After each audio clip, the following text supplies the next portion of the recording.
বিসমিল্লাহির রহমানির রহিম। আসসালামু আলাইকুম। সবাই কেমন আছেন? সবাইকে আমার ছোট্ট পেজে স্বাগতম। অনেকদিন পর আপনাদের সামনে একটা বড় ভিডিও নিয়ে হাজির হলাম। তো কালকে আর আজকের 2 দিনের ভিডিও একসাথে শেয়ার করব। তো কালকে কিছু মশলা রোদে দিয়েছিলাম আর তারপরে গিয়েছিলাম ফ্রিজ কিনতে। আমি, মা আর আমার মেয়ে 3 জন মিলে গিয়েছিলাম। তো গিয়েছিলাম আমাদের এখানে ওয়ালটন শোরুমে। এখানে অনেক সুন্দর সুন্দর ফ্রিজের কালেকশন আছে। শোরুমটা কিন্তু অনেক বড়। এই তো যেখানে একটা বড় ফ্রিজ, এই তো এই পাশে কিন্তু এসি রাখা আছে আর এই পাশে আছে মোবাইল। তো মেয়েকে নিয়ে ঘুরে ঘুরে দেখছি। মেয়ে তো বাইরে বেরিয়ে খুবই আনন্দিত হয়, তাকে নিয়ে বেড়াতে পারলে সে খুবই খুশি। আর যে পাশে আমার মা ডিপ ফ্রিজ দেখছে। আসলে ডিপ ফ্রিজ কেনার উদ্দেশ্যে আসা হয়েছে। তো এই যে ফ্রিজ দেখছে, আমার অতটা পছন্দ হচ্ছে না ফ্রিজ দেখে। সে বলছে যে আমি দেখি, তারপরে 2-1টা দোকান দেখে নেব, সব প্রথমে ওয়ালটন নেব না। ঘুরে ঘুরে দেখছে। আমার মেয়ে বলছে যে আমি একটু আলমারির মতো এই ফ্রিজটা দেখবো। তো খুলে দেখাচ্ছে। তো আমার আম্মুর সাথে দেখছে। আর যেখানে গ্যাসের চুলা রাখা আছে, রাইস কুকার রাখা আছে, ফ্রাই প্যান, রাইস কুকার সব কিছুই কিন্তু আছে ওনাদের শোরুমে। আর এখানে অনেক বড় বড় টিভি রাখা আছে। তো আমার মেয়ে এই টিভি দেখে বলছে, আম্মু দেখো কত বড় টিভি। একটা অনেক বড় টিভি আছে, এটা হয়তো 50 ইঞ্চির উপরে হবে। তো মেয়ে তো অনেক খুশি। তারপরে আমরা শোরুমে ঘুরে দেখে তারপরে চলে আসলাম তালের শ্বাস নিতে। মেয়ে তালের শ্বাস খেতে খুবই পছন্দ করে। আমরা তালের শ্বাস বলি, আপনারা কে কী বলেন অবশ্যই কমেন্ট করে জানাবেন। তো কেনা পরে এই তো এটা কিন্তু আজকের ভিডিও। আম্মু আজকে আবার শোরুমে গিয়ে যমুনা ফ্রিজ নিয়ে এসেছে, যমুনা ডিপ ফ্রিজ এনেছে। সেটা ভিডিও করা হয়নি কারণ আমি যাইনি, আমি বাসায় থেকে রান্নাবান্না করেছি। তো ফ্রিজ আনার পর আমার মামার দোকান থেকে ফ্রিজ এনেছে। আমার মামার শোরুম আছে। তো আমার আম্মুর মামা তো ভাই হয়, সে আমার মামা। তো মামাকে ফোন দিল। মামা বললো যে আপা ফ্রিজে কিন্তু লেবু রস করে পানি দিয়ে তারপরে গুলিয়ে ফ্রিজটা পরিষ্কার করবে, তাহলে ভালো হবে। তো আম্মু তাই করছে। আর এই 2টা ফ্রিজ আমি আগেই পরিষ্কার করে নিয়েছিলাম। আমি এই 2টা ফ্রিজ 2-1 দিন আগে কত সুন্দর করে আমার আম্মু মুছে নিচ্ছে। আর আমি এখানে ঈদের জন্য বাবা মিশ্রি এনেছে, সেই মিশ্রিগুলো গুঁড়ো করে নিচ্ছি। আমরা কিন্তু চিনি খাই না, মিশ্রি খাই।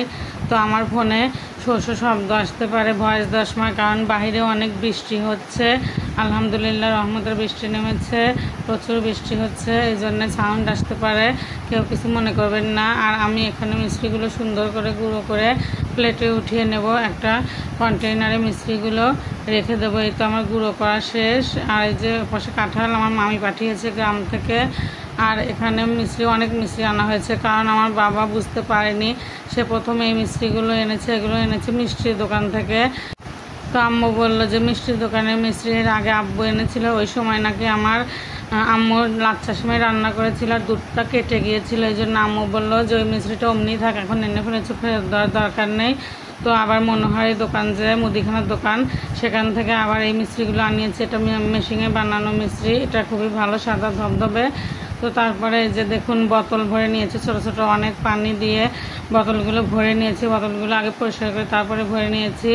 তো এভাবে নাকি বোতল ভরে ফ্রিজের নিচে রাখলে মাংসটা ভালো থাকে, নষ্ট হয় না। নিচ থেকে বরফ হলে মাংসটা সহজে উঠে আসে। আর এখানে দেখুন আমার আম্মু খুব সুন্দর করে পেপার পেরে নিয়েছে। আর পেপার নিচে দিয়েছে এই যে প্লাস্টিকের সাদা যে পলিথিনের কাগজগুলো, সেটা দিয়েছে, তারপর পেপার দিয়েছে। তো তারপরে এভাবে বোতলগুলো পানিতে ভরেছি। তারপরে এখন বোতলগুলো ফ্রিজে সাজিয়ে নেব। এটা অবশ্যই আমার মামাই বলে দিয়েছে যে কাগজ দিয়ে তারপরে পানির বোতল দেবে। আর আমাদের আগেও একটা ডিপ ফ্রিজ ছিল, সেটা নষ্ট হওয়ার পর বিক্রি করে দেওয়া হচ্ছে। আমরা আগেভাবেই রাখতাম। তো এই যে সুন্দর করে বোতলগুলো সেট করে দিলাম। তারপরে সারা রাত ধরে কিন্তু বোতলগুলো বরফ হয়ে যাবে ইনশাল্লাহ সকালে। তারপর মাংসগুলো রাখলে একটু ভালো হবে, খুব তাড়াতাড়ি বরফ হয়ে যাবে নিচ থেকে মাংসটা। আর এই দেখুন আমার আম্মা কত মশলা বেটে বেটে রেখেছে। এই তো অনেক মশলা বেটে রাখা হয়েছে ঈদের জন্য। এই ফ্রিজেও রাখা হয়েছে, বেশি করে মশলা বাটা হয়েছে, কারণ আমাদের কাজের খালা খুবই অসুস্থ, সে আসতে পারবে না, সে 2-3 দিন ধরে আসে না।